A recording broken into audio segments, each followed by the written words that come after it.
Okay, the first part of Math 1270 is they start in chapter 2, and again, this is in the book of Math 1270, and the first part is just solving simple equations, one-step equations. This is the most common one students mess up when they're first learning this. Getting rid of a constant, and we also have, erase that real quick, have some more room. Getting rid of a coefficient. So just some things about if we had an equation set is equal to some number, to get rid of a fraction, you always just multiply by the bottom. And the reason why that is because when you multiply by whatever the denominator is, you're going to get these to cancel out and just leave you with x. Now, if I expand this and rewrite this as negative 3 over 1 times x over negative 3, bring it together, I got negative 3x over negative 3. Okay, my point is, anytime you negative 3 divided by negative 3 is a 1. Right, and 1 times x is just x. All right, a long process here. I know I have expanded that process, but I wanted to, another part of these first two sections of Math 1270 is working with formulas. So I really want you to understand by multiplying that denominator, that allows you to cross out the denominator or cross reduce those to 1. Okay, well 1 times anything is that same thing, and that same thing divided by 1 is just going to be x. Now, so as I skip ahead and I go over here, all right, so we always divide by the coefficient, because anytime we divide something by itself, again, that's just 1. So x is 3. And then here, if you have a constant, you always just add or subtract, because what you really get there is 0. Right? You get x plus a 0. Well, when you add 0 to something, it's still just x. All those properties are very important, because when you get a formula like, let's say P equals W minus 2L all over 2, and you're instructed to solve for L, you have to use those same properties when you have multiple variables. So the properties are, well, if I want to get rid of this fraction, I'm going to multiply by the denominator. So I'm going to multiply both sides by 2. And what that does is, again, just like I showed you over there, cross reduces those to 1. Okay, well, 1 times the top is always itself, so W minus 2L, and anything divided by 1 is still itself. So now we have this. Again, if my instructions is to solve for L, then that means W is a constant. So as I just mentioned here, when you have a constant, you just do the opposite so that it becomes 0. So to make that 0, since it's a positive W, I'm going to subtract.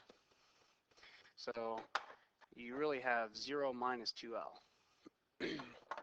And we know 0 minus 2L is still just going to be negative 2L, and you should be able to go straight to that step for that reason. And then here, those are not like terms, so we're just going to write it down. And last but not least, we're just going to divide by the coefficient. So just as I instructed and I taught you here, dividing by the coefficient gives you 1. Well, my coefficient here, since I'm getting L by itself, is negative 2. And I need to divide by negative 2 to both sides, as that gives me 1L. Make sure you divide the whole left side by negative 2. And then now that's done. Alright, so that's where they take the simple concepts that we learned as far as solving equations, and they move it to working with formulas. Another part is just multi-step equations. So let's do 2 at a time here. So if we have that equation, and then we have some with the distributive property, especially with having a negative number in front of the parentheses. That is a common question in Math 1270 on the test. So both of these have distributive property, but the difference is that this one has a negative 4 that's got to go through. And that's the most common mistake students will mess up. So that 7 comes down. All right, don't do 7 minus 4, make it 3, and then distribute. All right, you want to, order of operations says multiply first. Positive 4, Positive 4 because a negative 4 times negative 1 is positive. Okay, but you know, the first rule of thumb here, when I teach this a while back, first step to solving an equation is simplifying both the left and the right side before you start moving things left to right. Okay, like we were doing here at the top, multiply both sides by negative 3, subtract 3 to both sides, divide both sides by 3. Before you start doing things left to right, simplify everything first. So that means even here at this step, all right, you got some more simplifying that you need to do. All right, I see this all the time. Say, well, there's 4, so I'm going to just subtract 4. You're not going to do that because that's on the same side of the equation. Instead, you're just going to do 7 plus 4. And now you look at both of these and say, well, they're both simplified completely on the left and the right side. Now you can start moving things left to right. So you can combine your x terms so you have a two-step equation in which we can just get rid of the constant and divide. And you got your answer, which is 2. But here, if you look at combining these, okay, we have the x term completely cancel, and we talked about that situation. If the numbers were different, okay, we call that no solution. But if I go back and say, well, I'm going to make this, instead of making that a positive 5, I'm going to make that a negative 15. So again, changing the problem here a little bit. So now they're the same number, right? So if they're the same number, it's not no solution anymore. Okay, we call that infinite solutions.